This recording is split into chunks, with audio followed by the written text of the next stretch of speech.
Hello, and welcome to 2 more new adventures of Sherlock Holmes.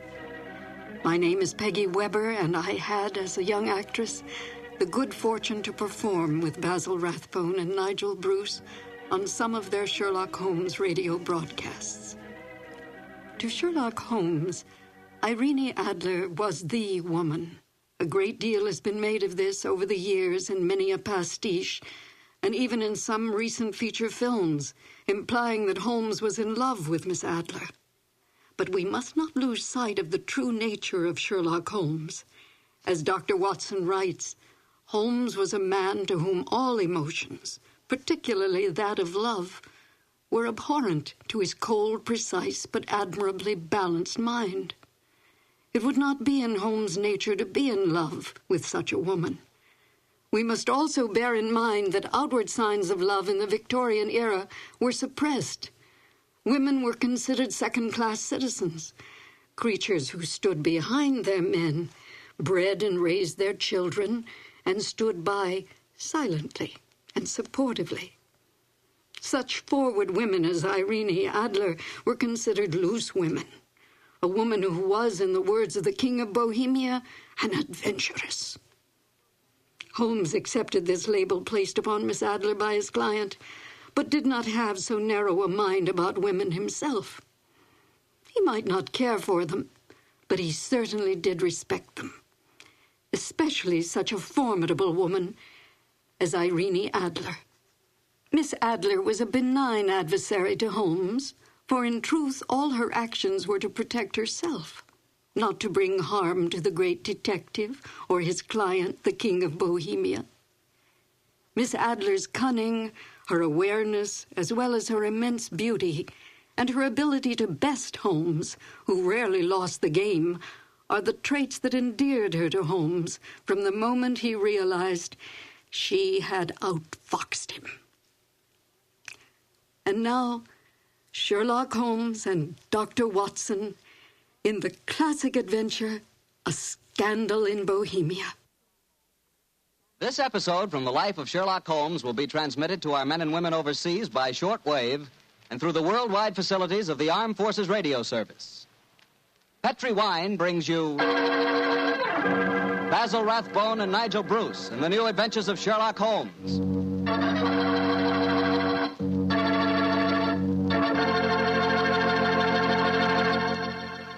The Petri family, the family that took time to bring you good wine, invites you to listen to Dr. Watson tell us another exciting adventure he shared with his old friend, that master detective, Sherlock Holmes.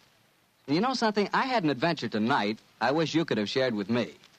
I had a steak about, 1.5 inches thick, tender, juicy, and with it I had a glass of Petri California Burgundy. Now there's a combination, steak and Petri Burgundy. That Petri Burgundy is a perfect mealtime wine. It's a rich red wine that's hearty and full of flavor. Flavor that comes right from the heart of the grape. And don't think that Petri Burgundy is only good with steak. It'll make a hamburger sandwich taste like a feast, too. Try Petri Burgundy with any meat or meat dish. It's just wonderful. And serve it proudly, too, because after all, the name Petri is the proudest name in the history of American wines.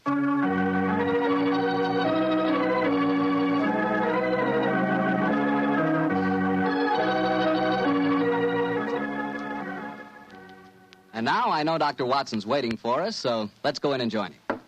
Come in. Good evening, Dr. Watson. Good evening, Mr. Bartell. You're quite muffled up tonight, I see. Overcoat, scarf, and gloves. Slip 'em off and come and join me by the fire. Thanks, Doctor. It's quite a nip in the air tonight. Yes, there is indeed. Well, Doctor, you told us last week that tonight's story centered around the activities of a brilliant and beautiful woman. Yes, my boy. Her name was Irene Adler. But I never knew Holmes refer to her by any other name than the woman. She sounds mighty intriguing. How did you happen to meet up with her? Well, I'll tell you the story from the beginning. One night, it was on the 20th of May in 1888, to be exact, I was returning home from a visit to a patient when my steps led me through Baker Street. Since my marriage, I hadn't seen much of Sherlock Holmes. And you couldn't resist stopping by at 221B, I'm sure, Doctor. Of course I couldn't. As I stood outside the well-remembered door, I looked up at the lighted windows and saw the tall, spare figure of my old friend, passed twice in dark silhouette against the blind. He was pacing the room swiftly, eagerly, with his head sunk on his chest and his hands clasped behind him. To me, who knew every mood of his and habit of his attitude and manner told their own story. He was hot on the scent of some new problem. I rang the bell, and a few moments later, found myself standing before him. You look in splendid shape. Yes, Holmes, I'm feeling very well, thanks. And in practice again, I see. You didn't tell me that you'd gone back into harness. Oh, and how did you know? Elementary, my dear chap. If a gentleman walks into my rooms smelling of iodoform with a black mark of nitrate of silver on his right forefinger and a bulge on the left side of his hat to show where he's secreted his stethoscope, I should be dull indeed if I didn't pronounce him to be an active member of the medical profession. Just the same as ever, Holmes. By the way, I'm not interrupting you. Well, you are, old fellow, but it's a most welcome interruption. You're working on a new case? It looks like it. This letter arrived by the last post today. It's undated and has neither signature nor address. Read it. Let's have a look. There will call upon you tonight at 7:45 a gentleman who desires to consult you upon a matter of the very deepest moment. Your recent services to one of the royal houses of Europe have shown that you are one who may safely be trusted. This account of you we have from all quarters received. Be in your chamber, then, at that hour, and do not take it amiss if your visitor wears a mask. Great Scott, it's all very mysterious. What do you imagine it means? Look carefully at the note, old fellow. What do you deduce from it? Oh, now, let me think. Well, the man who wrote it was presumably well-to-do. Such paper couldn't be bought under half a crown a packet.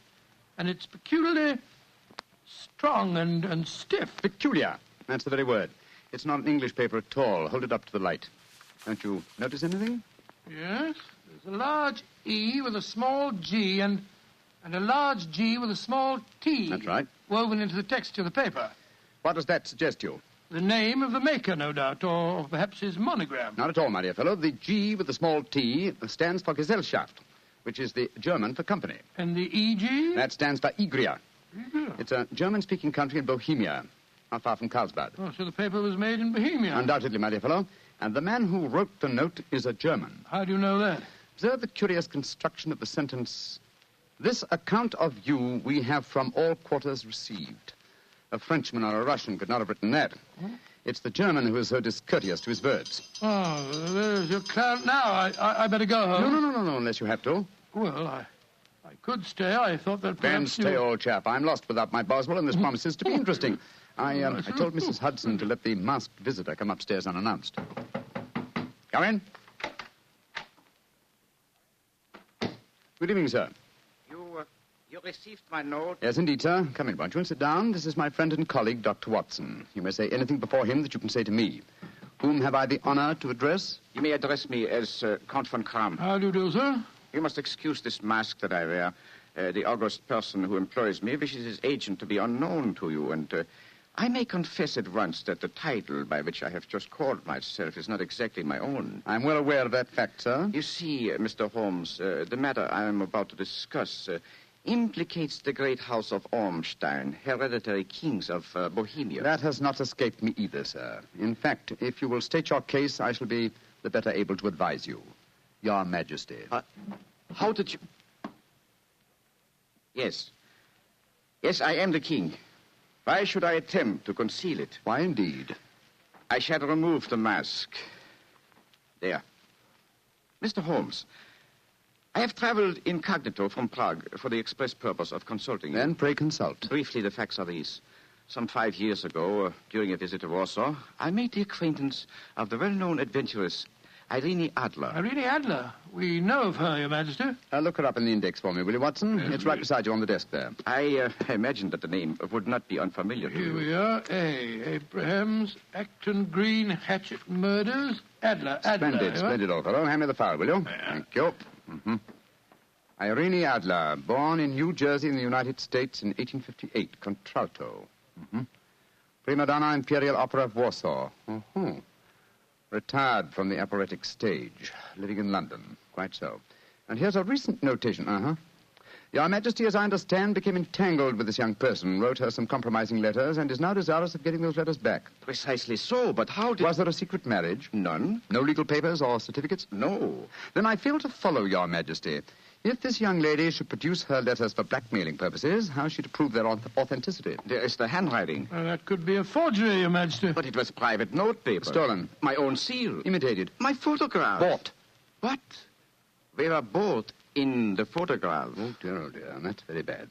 Your Majesty has indeed committed an indiscretion. Did you inscribe the photograph, Your Majesty? Yes, Dr. Watson, I'm afraid I did. Precious me. Mr. Holmes, it must be recovered. Perhaps if you were to pay enough, the photograph might be bought. She refuses to sell. Oh, stolen, then. 5 attempts have been made. Twice burglars in my pay ransacked her house. Once we diverted her luggage when she traveled. Twice she has been waylaid. There has been no result. Oh, dear. It's quite a pretty little problem. It is a deadly serious one to me. Your Majesty, what does Miss Adler intend to do with the photograph? To ruin me. Oh, how? Well, I'm about to be married to the second daughter of the King of Scandinavia. She is the soul of delicacy. A shadow of a doubt as to my conduct would bring the matter to an end. And Irene Adler threatens to send the photograph to your fiancée, I suppose. Yes, and she will do it. Rather than let me marry another woman, there are no lengths to which she would not go. Are you sure that she's not already sent it, Your Majesty? I am sure. Now, why, Your Majesty? She said that she would send it on the day my betrothal is publicly announced. That day will be next Monday. Splendid. Then we have still 3 days yet. Your Majesty will, of course, stay in London for the present. Certainly. You will find me at the Langham Hotel, registered as Count von Kram. Just 2 questions before you leave, sir. What are they? Is the photograph large or small? Quite large. And it was in a heavy frame. I see. And what is Miss Irene Adler's London address? Brioni Lodge, Serpentine Avenue, St. John's Wood. Thank you, Your Majesty. Good night, and I trust we shall soon have some good news for you. I am placing all my hopes in you, Mr. Holmes. Good night. Good night, Dr. Watson. Good night, Your Majesty. Fascinating problem, Holmes. I wish I could help you with it. You can, my dear chap. Huh? I shall be glad of your company. Oh, splendid. What's our first move, Holmes? Well, a good night's rest, I think. We'll meet here at 10 o'clock tomorrow morning. And then? Then, my dear fellow, we will see what we can find out about Miss Irene Adler, late of the Warsaw Imperial Opera Company and at present residing at Briony Lodge, Serpentine Avenue, St. John's Wood.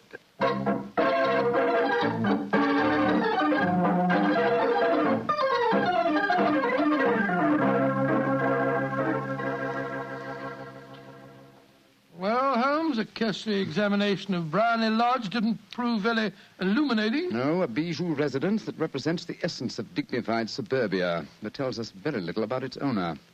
I think a visit to the local public house might prove more instructive. Come on, old chap. I see the door to the Coach and Horses inviting us from across the road.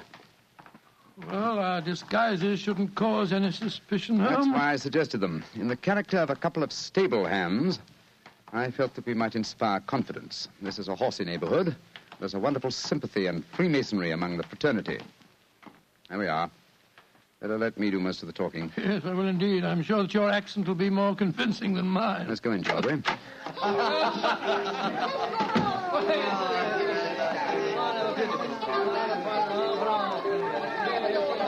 Well, what'll it be, mateys? Half of Oldham Mile, please. How about you, Charlie? All of a sight? 2 halves of Oldham Mile.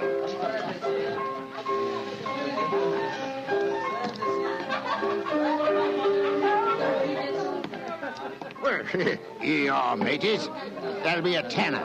Have a drink with us, Governor. Oh, don't mind if I do. I'll have a Guinness. You blokes new round here? Yes, that's right. Come over from Clapham. Clapham, eh?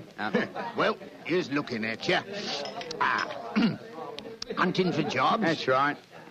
We was told that Miss Adler across at Briony Lodge needed a new coachman and a groom. Well, it's the first I've heard of it. It might be true. Have you been over there to ask? No, not yet. We thought we'd find out something about the old girl first. She ain't no old girl, matey. She's the prettiest young thing you ever saw under a bonnet, and that's a fact. You know her, Governor? Why, of course I know her. Used to drive her carriage, I did. Afore I came to work here. Oh, what's she like? Oh, nice, little lady, as you'll find, chum. Now, work hard? No. She lives quiet like. Goes out singing at concerts once in a while. The rest of the time it's money for jam. She goes out for a drive in the park every day at 5 and comes back to dinner at 6:30. The rest of the time's your own. She ain't married, you say? No. But she's got a bloke what comes to see her all the time. He's a barrister. Nice gentleman. Mr. Geoffrey Norton is his name. Good-looking fella. Wouldn't be surprised to see him get spliced. Sounds like a cushy job to me. Come on, Charlie. Let's get over to the house and see what's what. Much obliged to you, chum. Well, good luck, mateys, and thanks for the dinners.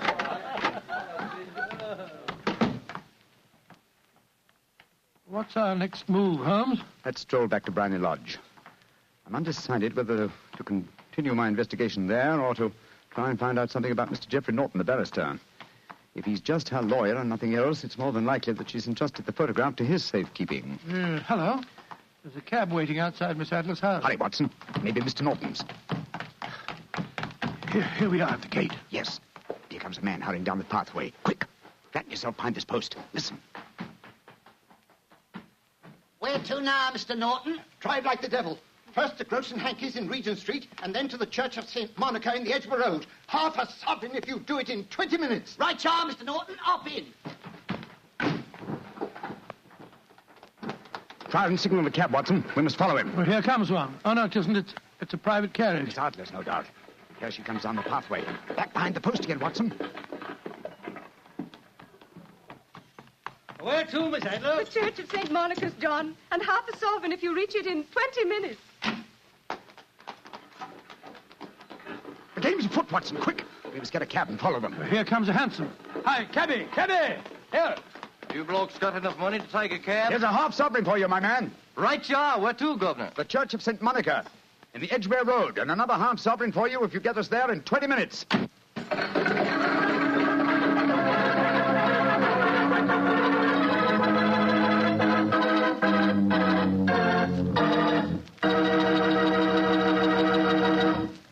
We'll hear the rest of Dr. Watson's story in just a second, but let me tell you something. If you're going to have chicken for dinner tomorrow night, or any night, don't forget to serve that chicken with Petri California Sauterne. Believe me, Petri Sauterne is just about the last word in white wines. It's beautifully golden in color, it's delicate and intriguing in flavor, and it's just, well, you taste it and see for yourself. If you want a delicious white wine, you certainly want a Petri Sauterne.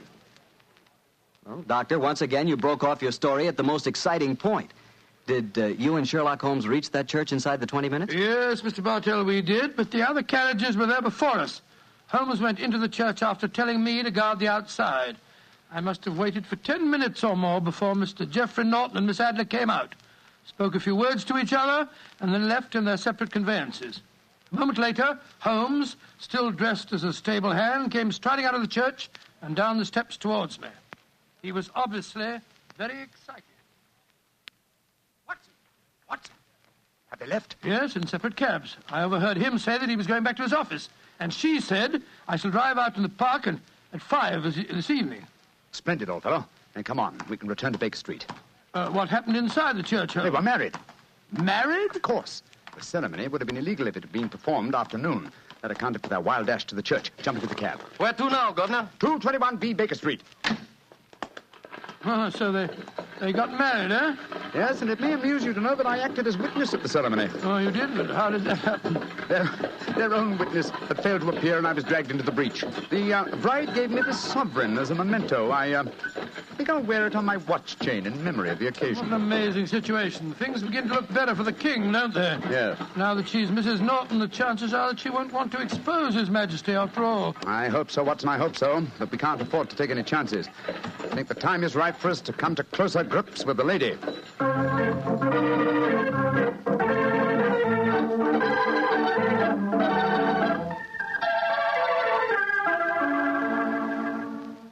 Well, Holmes, now that we've eaten, perhaps you'll tell me your plan. With pleasure, my dear fellow. And while I'm so doing, I'll proceed with applying the makeup for my new disguise. Another disguise? What's it to be this time? I think the character and appearance of an amiable and simple-minded nonconformist clergyman would be most suited to my plan for entering Miss Adler's house. Are you going to try and enter, then? I must, dear fellow. Yes, I'm sure the photograph is there.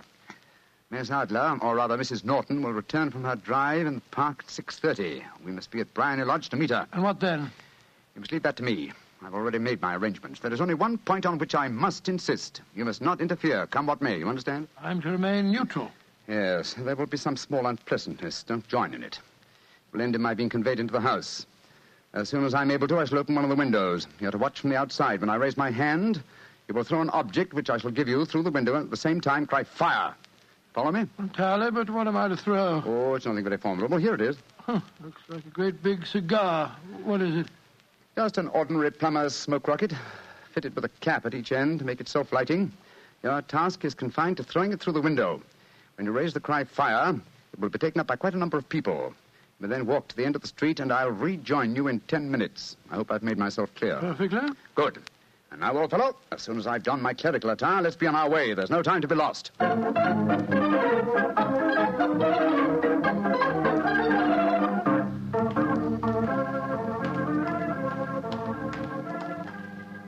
It's nearly 6:30, Holmes.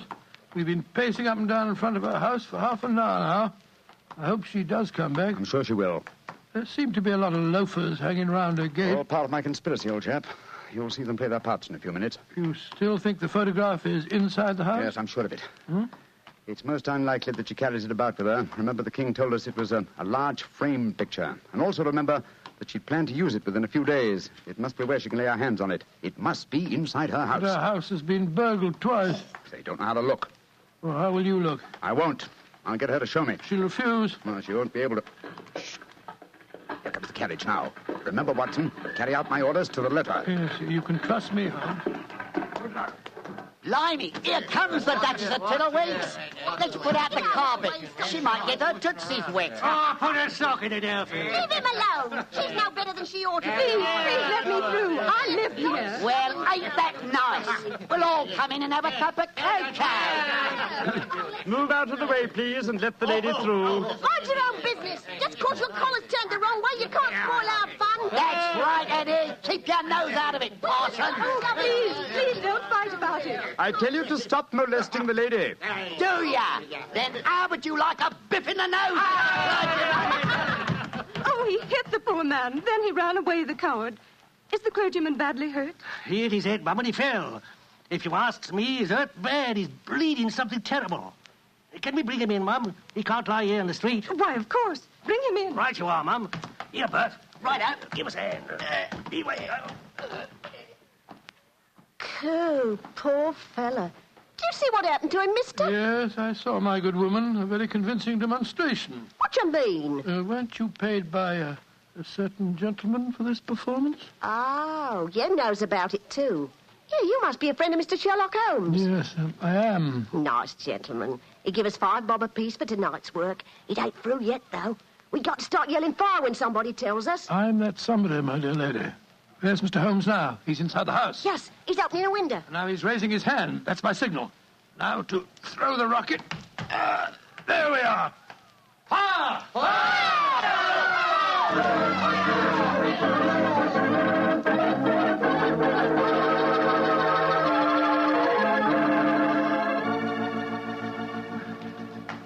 Holmes, there you are.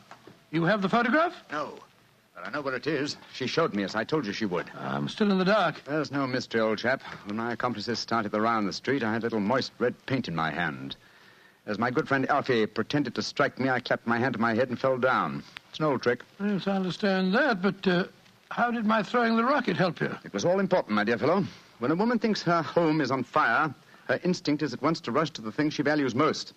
A married woman grabs her baby. An unmarried reaches for her jewel box. In this case, of course, it was the photograph. Well, where was it? In a recess in the living room, just above the right-hand bell pull. I caught a glimpse of it as she half drew it out. When I made it known that the fire was a false alarm, she replaced the photograph. As soon as I was able, I assured her that I was feeling well enough to leave. You didn't take the photograph, then? No, I felt that Over-precipitance at this stage might ruin everything. And what do we do now? Drive to the Langham Hotel and inform His Majesty of what has happened. Then return with him here. After that, my dear chap, the case will be ended.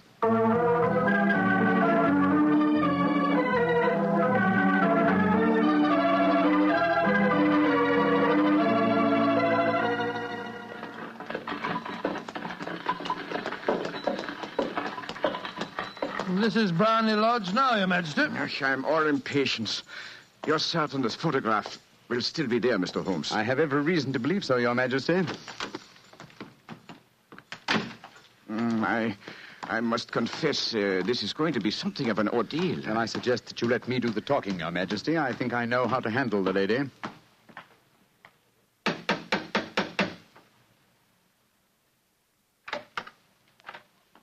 Mr. Sherlock Holmes, I believe.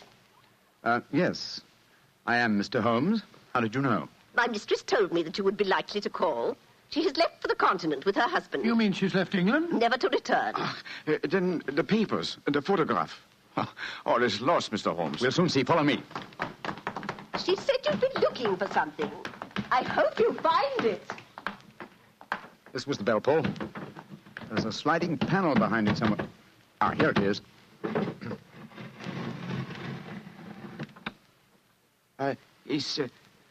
Is the photograph there, Mr. Holmes? There is a photograph, but it's a photograph of the lady alone. Here's a letter, and it's addressed to me. Well, what's it say, Holmes? My dear Mr. Sherlock Holmes, you really did it very well. Until after the fire alarm, I had no suspicion. But then, when I realized how I had betrayed myself, I began to think. I'd been warned that if the king employed an agent, it would certainly be you. May I congratulate you on your disguise as the dear old clergyman? Great Scott, you was far more clever than you thought, Holmes. Yeah, go on. What else does it say? Let me see. My husband and I both thought that the best recourse was flight. So you will find the nest empty. As to the photograph of the king and yourself, His Majesty may rest in peace. Thank goodness for that. I love and am loved by a better man than he. I leave another photograph, however, that he might care to possess. And I remain, dear Mr. Sherlock Holmes, very truly yours, Irene Norton, née Adler. What a woman, Watson. What a woman. What a magnificent woman. She fooled me completely. But, I'm sorry, Your Majesty. I've been unable to bring your business to a more successful conclusion. On the contrary, my dear sir, nothing could be more successful. I know that Irene's word is inviolate. The incriminating photograph is now as safe as if it were in the fire. I'm glad to hear Your Majesty say so. I am immensely indebted to you. Now, pray tell me in what way I can reward you. This beryl ring that I wear, I should be proud Your Majesty has something that I should value even more highly. You have but to name it. This photograph. Irene's photograph? But certainly. However, you must let me give you something more substantial. Oh, no, Your Majesty. This is something I shall treasure all my life. This and a golden sovereign I received from the lady's hand. They will remind me that I was once tricked by a woman. A woman that I shall never forget.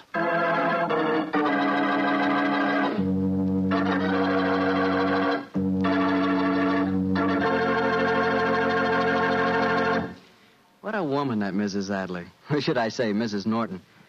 That's the kind of woman I could really go for, Doctor. Yes, you could. Just between ourselves, you know, I sort of could go for her myself.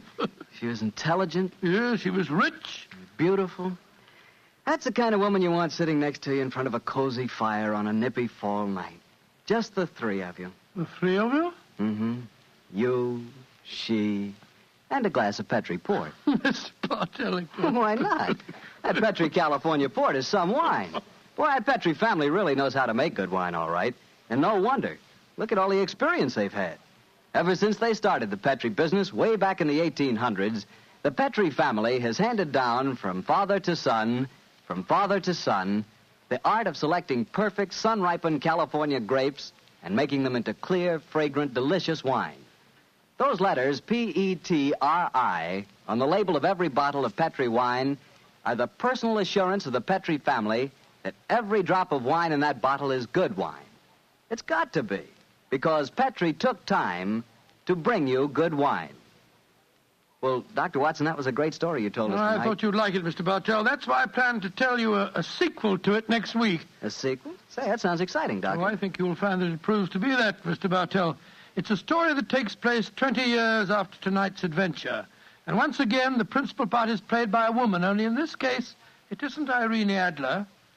It's her daughter. Oh, and now, Mr. Bartell, before I go, I want to remind our listeners that they owe a real debt of gratitude to the selective service boards in their communities. At this moment, those selective service boards are working harder than ever, making sure that every returning veteran knows his rights and privileges. And the boards are helping him take full advantage of those rights and privileges. And they're helping our veterans get jobs. Our selective service boards deserve our sincere thanks, and they deserve our cooperation. They have done, and they are doing, a splendid job.